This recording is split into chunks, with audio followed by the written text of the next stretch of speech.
Good afternoon, my dear brothers and sisters. In our midst today, joining us in our celebration, we have we welcome in our midst Father Felix from India. He is currently taking up his doctorate degree in psychology in the University of Santo Tomas. We welcome Father Felix in our midst.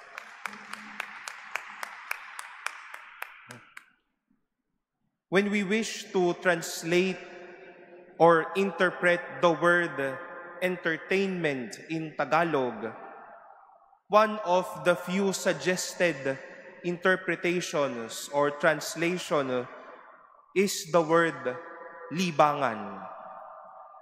Lalo na kapag po may hinihintay tayong tao or oras, gusto nating malibang tayo para hindi tayo maging bored.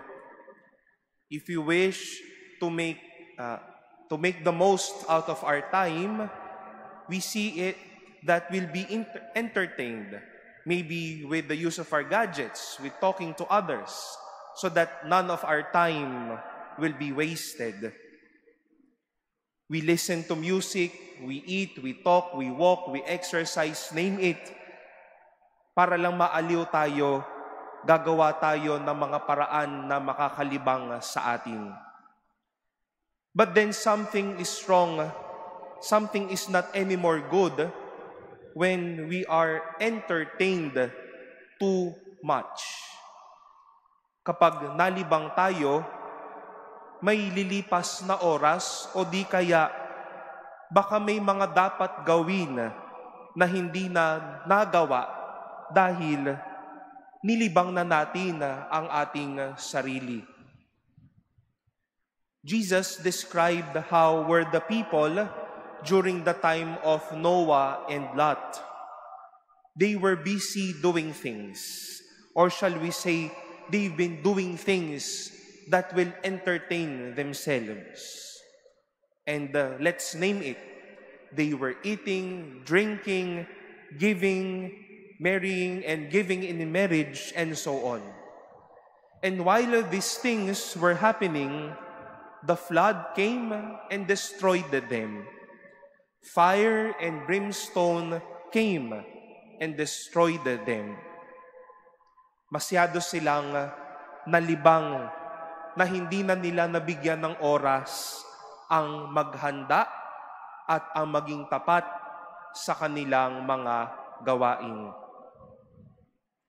In a way, my dear brothers and sisters, we are not far from this reality that Jesus is teaching all of us. We can be entertained in and through many ways. There's technology. There's too much work. There's too much visual entertainment. Scroll tayo ng scroll. Ilang oras na pala ang nakalipas. May gagawin pala tayo. Nasa misa tayo, isip tayo ng isip. What will happen in the afternoon? What are we going to eat for lunch? What are we going to do on a weekday? And then little did we know the mass already ended. Isip na lang tayo ng isip, nalibang na tayo hanggang sa nalibang na talaga tayo at nawala na tayo. Baka naman malipasan na tayo ng oras at hindi na makabalik sa realidad. Malibang tayo sa buhay na ito at hindi na makamusta kung malinis pa ba ang ating mga puso, kung nagiging mabuting kapwa pa ba tayo sa ibang tao, o maayos pa ba tayong nakikitungo sa ibang tao. That is, in a way, the danger of being entertained too much. That we tend not to focus once again on the now, on things necessary, on things that will save us on things that will make us holy. Just a reminder, my dear brothers and sisters, to all of us, and I am no exempt to this, let us guard ourselves from being entertained too much. Baka nalilibang tayo at hindi na natin nahaharap ang mga dapat gawin, ang mga dapat harapin, at mga dapat intindihin.